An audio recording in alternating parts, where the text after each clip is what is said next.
એના અર્ધાંગની એટલે પાર્વતી અને ઉમાની પણ પૂજા. અરે ઉમા અને પાર્વતી પૂજા એટલું પણ નહીં, પણ એના સંતાનો એટલે કે ગણેશ અને કાર્તિકેયની પણ પૂજા. ખાલી પત્ની પૂજા, ખાલી સંતાન પૂજા એટલું પણ નહીં, પણ એના પત્ની એટલે રિદ્ધિ અને સિદ્ધિની પણ પૂજા. રિદ્ધિની અને સિદ્ધિની પૂજા થાય એટલું પણ નહીં, પણ એના દીકરા લાભ અને સુખ પણ પૂજા. અરે લાભ અને સુખ પણ પૂજાય એટલું પણ નહીં, પણ ભગવાન ભોળેનાથ જેના ઉપર બિરાજમાન છે એ પોથીઓ પણ પૂજાય, એ વાઘાંબર પણ પૂજાય. ભગવાન ભોળેનાથની જટામાંથી જે પવિત્ર ગંગા બિરાજે છે, ગંગા નીકળે છે, એ ગંગાની પણ પૂજા થાય.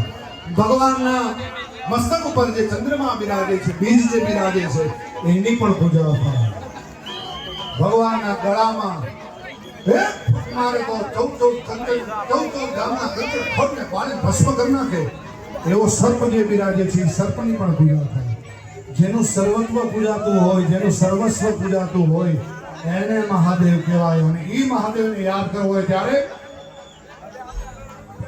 જટાટવી કલા જ્વલન પ્રવાહ પાર ધન સદે હે ધન ધન ધન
જોઉં ત્યાં એમ થાય કે ઓહો હો હમણાં 10 વાગી જશે. 2 દિવસ ને હવે તો બધા બિરાજમાન છે ઈ કરી ખાતું ભાઈ.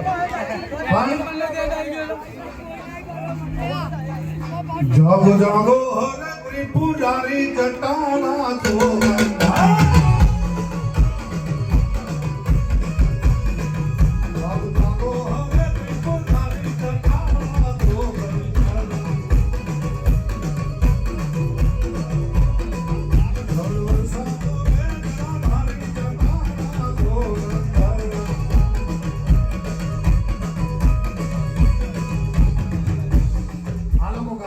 ગાશો ને બધાએ ગાવાનું છે હો, બધા ગાશો ને ભેગા મળી.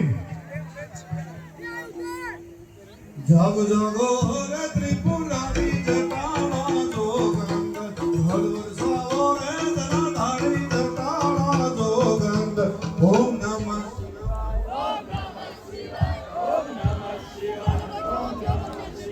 ઓમ નમઃ શિવાય, ઓમ નમઃ શિવાય, ઓમ નમઃ શિવાય. 3 વાર કરવાનું છે. ઓમ